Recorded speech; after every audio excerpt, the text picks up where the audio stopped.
Hey guys, welcome back to my channel. In today's video, I'm going to be telling you guys all the books that I want to read in October. This time I definitely do not want to be ambitious like I always am. I have a few books on Audible, but that's obviously not on my physical TBR, so like I will exclude those books. But I have my book trolley here, which is like my physical TBR for the year. It's very steep, it's crazy. But I want to just kind of discuss like what I have already selected and decided. And I don't really have an order, but it's more so like an order of like how I like it as like my mood right now, because I'm a mood reader. We have Powerless by Lauren Roberts. I've heard that this book is amazing. I actually got this book maybe a couple of days after Sarah Crowley uploaded her reading vlog of reading this book, and she was surprised to give it a 5 stars and love it so much. It apparently is giving the Red King, something like that, but also the Hunger Games vibes. I saw Lauren Roberts' TikTok where she was saying, you guys need to get this book. I wrote this at this age. I forgot what age she was saying, but I'm very excited. It is a fantasy book. It is really exciting because at the start of every chapter, it's got this cute little drawing, which is really, really cute. This is, I don't actually own like pretty much any hardcovers except for maybe 3 or 5. Yeah, 5. But yeah, I'm really, really excited. I love the vibes of this. I love the flowers. I love how there's a sword. So obviously this symbolizes some kind of fight, it's a massive theme in the book, I would presume. It says, only the extraordinary belong in the kingdom of Ilya. The elites have possessed powers for decades gifted to them by the plague, while these born ordinary are just that, banished from the kingdom of Ilya and shunned from society. No one knows this better than Peyton Grey, an ordinary posing as a psychic to blend in with the elites. When she unsuspectingly saves one of Ilya's princes, Kai Aza, she's thrown into the purging trials, a brutal competition showcasing the elite's powers. If the trials and the opponents within them don't kill her, the prince she's fighting feelings for will if he discovers what Peyton is. Completely ordinary. And then it's got this little quote here. It says, be swept away by the first in the epic and sizzling fantasy romance trilogy, taking the world by storm. So this is going to be a trilogy.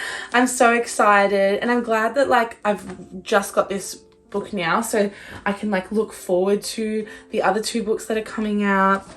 Okay, moving swiftly on. I have been dying to read this book and I'm so excited because I've seen the aesthetics of things. I'm a massive Pinterest girly. Like before I read any kind of book, or like just as I start a book, I always go onto Pinterest and I look up, like, for example, I'll just say, you know, just like Magnolia Parks. Obviously I'm referring to this universe right now. I'll look up Magnolia Parks aesthetic and it will come up with all the things that everyone who has read the books can understand. I have read the first one. I haven't read the last 3, so I'm getting to that. This is Daisy Hates. This one I've heard is an Italian mafia vibe, still on the Gossip Girl aesthetic side of things, which is still really, really exciting. I don't know if I'm going to be a Daisy girly or a Magnolia girly, because even when I was reading Magnolia Parks, I was genuinely in love with her. I was like not even in any way, shape or form in love with any of the guys in the book. I was solely like romantically in love with Magnolia. But I was like, wow, like she encapsulates, you know what I mean? But then when we met Daisy in the book as well, I was like, ooh, she's some hot goss. She's a big deal, you know what I mean? So I'm really excited to see if I might prefer Daisy over Magnolia, the aesthetics of this book. I like a bit more of a fight, you know what I mean? Like, and this theme, it has, I don't know, I've noticed too, like with the front covers of the books, they are symbolic, like all the shit that's on the covers. Obviously, like there's daisies all over this one, so that obviously is about Daisy Hates. There's 2 guns, so it looks like maybe there's like, you know, 2, like, I don't know, like 2 sides to the story. There's a flaming heart, some roses, different types of flowers, a washing machine, 2 tigers, Jesus Christ on the, what is that called? The cross. There is 2 Italian flags, 2 frames. I don't know, maybe if it is like just the one thing. Oh, and there's a magnifying glass. So maybe it's got a bit of like mystery to it. I don't know if, oh wait, that's not 2 guns. That's 3 guns on each side. Wow, I'm not sure. But anyway, it says, no guns at the dinner table. All 20-year-old Daisy Hates has ever wanted is a normal life. But as the sister of London's most notorious gang lord, she knows better than the most... I actually can't read without my glasses, sorry. She knows better than most that in this life, everything comes at a price. I'm wondering what this whole frame thing symbolizes. It's very exciting. So this is like literally one of the next books that I'm about to read. I could potentially start picking up the next book, which is Powerless, very, very, very soon. I've got a big rest of the week though ahead of me. But yeah, I'm very excited. Okay, the next book I have, I want to actually read this book like solely by itself. I don't want to read any other books while I'm reading this. So I'm going to really prioritize this book because I actually accidentally DNF'd it. And every time I talk about this book, I actually want to die because I know how silly I am to have kept on avoiding Beach Read by Emily Henry. I just think, what have I done? You know, maybe it's time to just really give it a go. So I've heard nothing but fantastic things. I've heard this is one of everyone's favorite books of all time. And last year, my favorite book was Emily Henry's Book Lovers. You know what I mean? And I've already read Happy Place, and I thought that was so much more of like a literary fiction this year. It was quite big. It was, you know, I feel like majority of the theme was like miscommunication, but also second chance romance. Obviously, this is like, I would guess, an enemies to lovers kind of vibe. 2 rival a touching and heartfelt book about learning how to love again. Oh shit, that's kind of cute. January is a hopeless romantic who narrates her life like she's the lead in a blockbuster movie. That's me. That is literally me. Gus is a serious literary type who thinks true love is a fairy tale. But January and Gus have more in common than you think. They're both broke, they have crippling writer's block, and they need to write bestsellers before summer ends. The result? A bet to swap genres and see who gets published first. The risk? In telling each other stories, their words might be changed entirely. I so far really liked it. Like, I was discovering, I'm pretty sure I got up to the part where she was in some sort of like book club and someone came along, but she also had she's already met Gus, I'm pretty sure, but she didn't ask his name. I'm not sure. Like, it was, I literally only read 2 chapters, so this is actually like the perfect size book as well, so I'm dying to read it and I'm so excited. Okay, the next book that I have on my what is this called? On my October TBR is Ashley Poston's The 7-Year Slip. I am so excited. I don't know if you saw in my recent, I think it's in my recent vlog that was uploaded. I went book shopping and I ended up picking up this book because everyone under the frickin' sun is reading it at the moment, and they've also like even said that it's surprising as well that they gave this a 5 stars. Ashley Poston also wrote the book, I think it's The Dead Romantics or something, so I need to get that as well after I read this. But this is really cute, so this might kill me. I feel like it might kill me and I kind of want to die. So it says, funny, breathtaking, and hopeful. Oh, sorry, that's what Ellie Hazelwood said about the book. 6 months ago, Clementine West had the worst day of her life, so she came up with a plan to keep her heart safe, stay busy, work hard, take no risks, and it's been working. That is until one day she finds a strange man standing in her kitchen. A man with kind eyes, a crooked smile, and a recipe for that perfect lemon meringue fucking pie! Sorry, it's just my favorite. I just love lemon meringue pie. It's my favorite treat.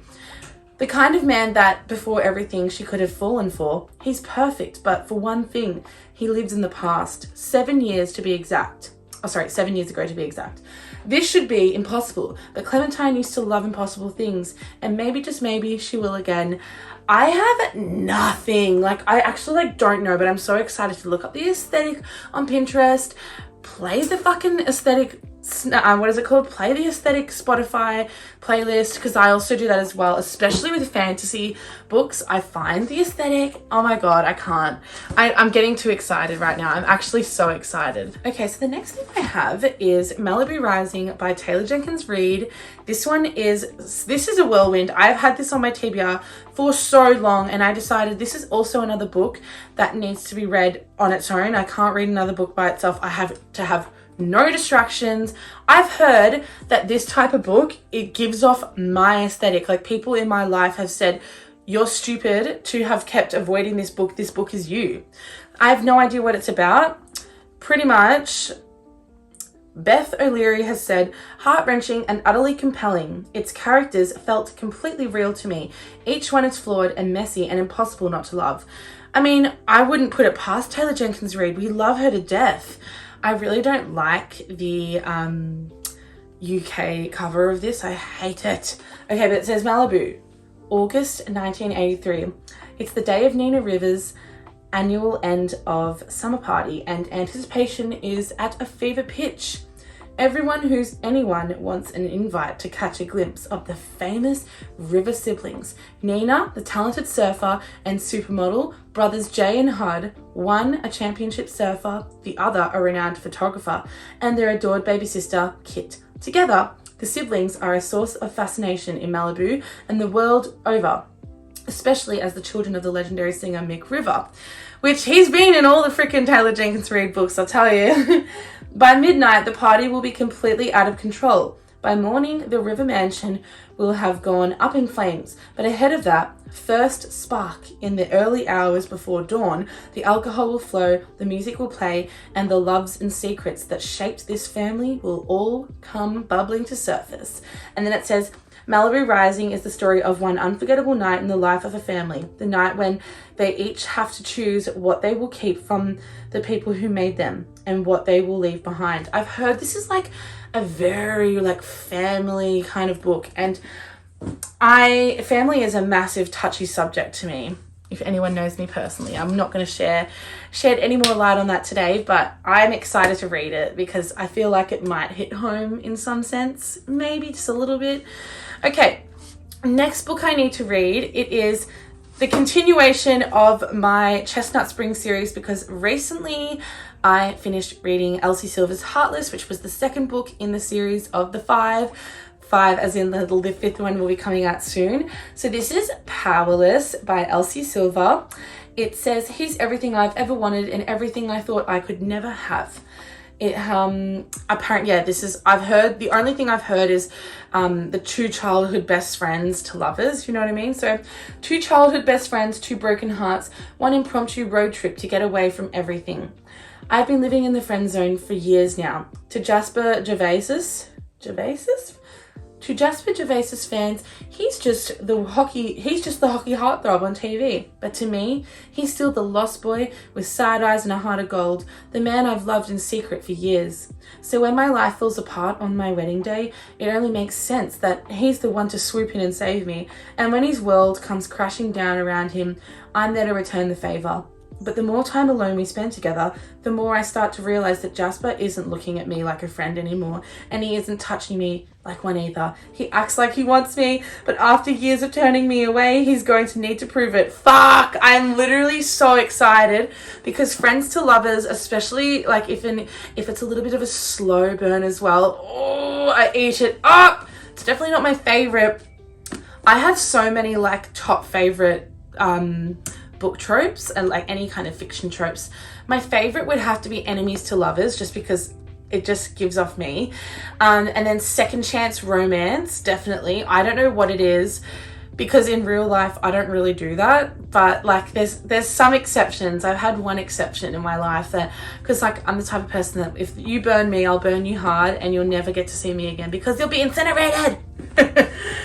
But no, like, I don't know, I just really enjoy reading second chance romance, because most of the time it's because they haven't cheated. It just means like something just fell apart at the time, but get back together and things will be great, you know what I mean? Okay, but yeah, I'm so excited. So the Chestnut Spring series is a beautiful series that's set in Canada, like country Canada. Sorry, I just cracked my neck. Country Canada, and it is really, really cute. So this one definitely will be about Jasper, and I'm pretty sure Sloane, because I can't say a spoiler to the other one. Hold on.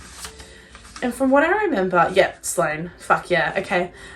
Because from what I remember, you see like little glimpses of people for the next book in the book that you're currently reading. So like in the second book, you get to see like all the other brothers and family friends and stuff that might be in their own little book in the next one. So it's really cute. I'm excited for it. Okay, the next book, I have to read this because I have the entire rest of the series on my shelf. And if I don't start this now, I don't know if I ever will. I read the prequel, like, I don't know what it's called. It's like a prequel novella. It's called Assassin's Blade by Sarah J. Maas. That's like the start, but I'm pretty sure it wasn't written first. I don't know. Everyone told me to read that first, but when I was reading it, it didn't really make any sense to me. So I might need to reread it before I read this. But this one is Throne of Glass by Sarah J. Maas. Sarah J. Maas is also the writer of all the ACOTAR series. So A Court of Thorns and Roses is the OG fantasy fae novel. Like, you have to read it. It is one of my favorite novel series I've ever read. My favorite guy in that one is Reeson. So I'm really hoping that if there is a hot man in this one, I will be jumping on that bandwagon as well. So this says, meet Selena Sardothian, beautiful, deadly, destined for greatness. In the dark, filthy salt mines of Endovia, an 18-year-old girl is serving a life sentence. She is a trained assassin, the best of her kind, but she made a fatal mistake. She got caught. Young Captain Westfall offers her a deal. Her freedom in return for a huge sacrifice. Selena must represent the prince in a toe-to-death tournament, fighting the most gifted thieves and assassins in the land. Live or die, Selena will be free. Win or lose, she is about to discover her true destiny, but will her assassin's heart be melted? I'm so excited because obviously Sarah is amazing with like incorporating not only like the war setting, but having that subplot romance. Like, oh, it's just so good. So far I have 1, 2, 3, 4, 5, 6, 7. Now 10 is the maximum, so I will let you know if I have any extra books. This one I'm thankful for because it is quite small. It is a cute little novel. It's not, I don't know if it's cute actually. It's a thriller, so I'm excited to read it. I have been meaning and dying to read this book. This is Alice Feeney's Rock, Paper, Scissors. I actually have no idea what it's about, but literally every single time Sarah Caroli mentions Alice Feeney, I think, what the fuck am I doing? Like, why don't I just try and get a book of hers? You know what I mean? So I just picked up, this is the only Alice Feeney book I have right now because I didn't want to like buy lots and lots until I really thought I might like the thriller books, because I've only just recently jumped on the thriller fiction bandwagon, you know what I mean? I really have enjoyed Jennifer Lynn Barnes's The Inheritance Games mystery thriller series, as well as the Good Girl's Guide to Murder series. I finished all of that. I loved it so much. And then I thought this needs to be my next thriller. So this is Rock, Paper, Scissors. It says 10 years of marriage, 10 years of secrets, an anniversary they'll never forget. Adam and Amelia are spending the weekend in the Scottish Highlands. The remote location is perfect for what they have planned, but when their romantic trip takes a dark turn, they both start to wonder, can they trust the one they're with? Because every couple tells little white lies. Only for Adam and Amelia, the truth is far more dangerous. I don't know, it sounds like a really great book. It sounds like something I could quickly eat up, you know what I mean? Because I love a thriller where you're like, I actually can't put this down. Like, you know, when you don't want to have any breaks, you're like, I have to know what happens next. It's like, I'm excited for that. This cover looks like it might be one of my favorite covers ever. It is the 4th book in the Chestnut Spring series, so it's the continuation from after Jasper's novel with Sloane. This one is with Theo. So I'm not sure who the Okay, so this is apparently, I'm just gonna spoil this. This is a novel between, oh my god, I can't fucking speak. Okay. This is about Theo and Winter. So Winter is Summer Hamilton's sister, her half sister, and Summer Hamilton is the first main girl protagonist in the first book with Rhett Eaton, the bull rider. So I'm very excited to see Winter's story because I actually felt very, very, very connected to Winter in a way. I found, because obviously we met Winter in the first and the second book. You get to see her, glimpses of her. There's a big part in the plot, you know, and I just think this girl deserves something amazing, you know what I mean? So I'm very excited to read this. This one says, Thea Silver, rowdy bull rider, notorious ladies man, scorching hot trouble, wrapped up in a drool-worthy package, and he's looking at me like I might be his next meal. I'm almost free of my toxic marriage and have sworn off men entirely, so all I see when I look at Theo is temptation served up with a heaping side of heartbreak. The man is hard to trust, and even harder to resist. Make that impossible, because Theo is persistent, and no matter how hard I try to freeze him out, he melts my icy exterior and pulls apart all my defenses. Then I spend the singular hottest night of my life with him. It was supposed to be a one-time thing, a secret, but that little plus sign is going to make his secret impossible to keep. That just sounds so good.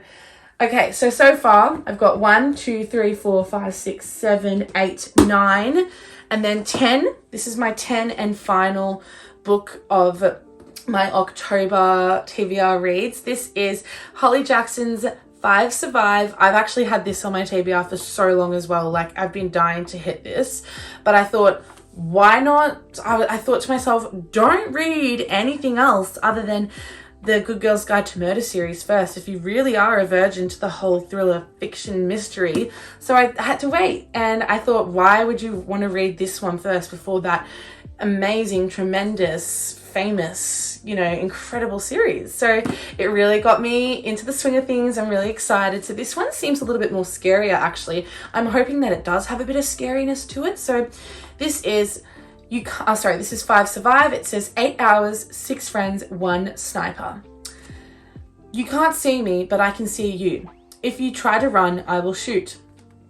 Red Kenny is on a road trip with 5 friends when their RV breaks down in the middle of nowhere. This is no accident. Someone is out there and someone wants one of them dead. With 8 hours until dawn, the 6 friends must escape or work out which one of them is the target. Buried secrets will be forced to light, and not everyone will survive the night. I'm very, very excited. It says a heart-pounding, addictive YA thriller from multi-million best-selling author of A Good Girl's Guide to Murder. Oh, if it's a if it's a YA thriller, it won't be as scary, I don't think. How many chapters are there? I don't know, but I'm really excited because anytime you see like a letter or some kind of like notepad or like, I don't know, I found hopefully it's a bit similar, like if they're going to be talking to reporters or police officers, it would be cool to see like a police log, like how it was in A Good Girl's Guide to Murder. So I'm very, very excited. So this is my 10 books of the October TBR. If I get through these, which I highly doubt I will, because I always keep only hitting 9 books per month, but I just dropped it. I'm only ending up reading 9 books per month. I'm going to try and pass that though today, hopefully. If I pass that, I have 2 more books, which is really, really exciting, but they are quite huge, so I don't think I will get to them. If I do, great. But okay, so the next book I actually accidentally DNF'd this book as well once, and I'm so pissed off about it. I don't know why, but I think I just couldn't get into it because I was a bit overwhelmed by the size of it. But this is Project Hail Mary by Andy Weir. I got this when I first went to the biggest Dymocks bookstore of my life. Dymocks is literally like the equivalent to Barnes & Noble in America. I can't tell you how much I love that store. It is my favorite thing. I'm a Dimmicks Rewards member. They literally know my face every time I walk in. It's the funniest thing. I'm just like, yeah, here for another thing, sis. Like, they go, have fun. And I'm like, I'm going to have fun, and I'm going to break my bank card. But this is a really exciting, this is a very, very exciting fiction. I don't know if it's got any thriller vibes, but I don't even know if it's like sci-fi. I think it's just set like literally into the future kind of things. It says, a lone astronaut, an impossible mission, an ally he never imagined. I'm sorry, but I just love the name Ryland, and it's literally his name. Okay, Ryland Grace is the sole survivor on a desperate last chance mission, and if he fails, humanity and the earth itself will perish.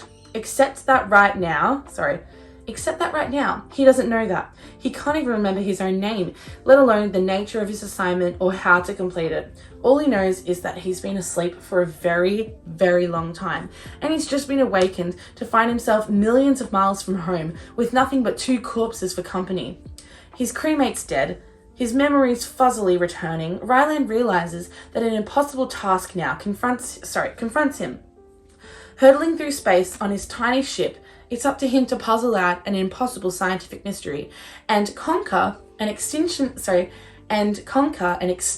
level threat to our species. And with the clock ticking down and the nearest human being light years away, he has to do it all alone. Or does he? Oh my god, I'm so excited. An irresistible interstellar adventure as only Andy Weir could imagine it. Project Hail Mary is a tale of discovery, speculation, and survival to rival The Martian while taking us to places it never dreamed of going. I watched the movie like towards the start of the year. It's called The Passengers, and it has that guy from Guardians of the Galaxy and Jennifer Lawrence, and I loved it so much. I ate it up, and I'm hoping it's similar in a sense to this. It might have a tiny bit of romance. I don't know, but I'm just so excited. Like, look at this thick bitch. I'm so excited for it. And then this is the 3rd book of the Magnolia Park series that I was talking about earlier. So it's the continuation of Magnolia's side of stories. I can't fucking speak. It is the continuation of Magnolia Park's side of her story. This is Magnolia Park's The Long Way Home. I think this is really cute because it's literally like they're on a ship. I don't know, actually. I don't really know the themes of this. I'm kind of skeptical to like, oh my god, and look at these bees, because Destiny Sidwell and Sarah Caroli, they have their bookmarked podcast, and I listen to it every single time they upload a video, every single time they upload an episode, and they're always referring to the bees, like dead bees and stuff, and I'm like, I don't understand this, so I'm really excited to understand it. I'm very excited to annotate everything as well. And Rachel Catherine recently is rereading her Magnolia Park series, and she said that she was tabbing, like she's got certain tabs and stuff, and one of the tabs was to tab all of Magnolia's like outfits and like accessories and shit that she'll be wearing. And I'm like, that is such a smart idea, because she's a Mew Mew queen.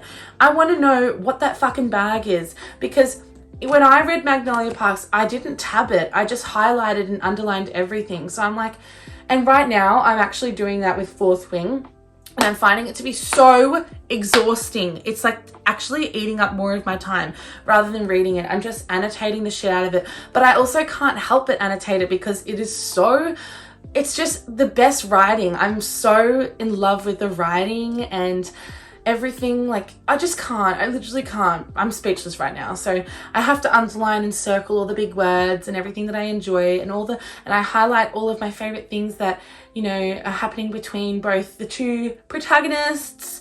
But yeah, so this is the 12th and final, like there's only 2 extra books. So if I get to them, if not, they can be on my November TBR, which I'm still really excited about. So very exciting. I'm loving my life at the moment. Like, honestly, all these books are getting me through. They're just getting me through. Pose for the thumbnail. This is devastating. Oh, I can't even smile properly because my wisdom tooth is killing me. But yeah, that is it guys. Thank you so much for coming along and watching my video. If you liked it, please give it a thumbs up. Press subscribe, it really supports my channel, and I'll see you in my next video. Bye!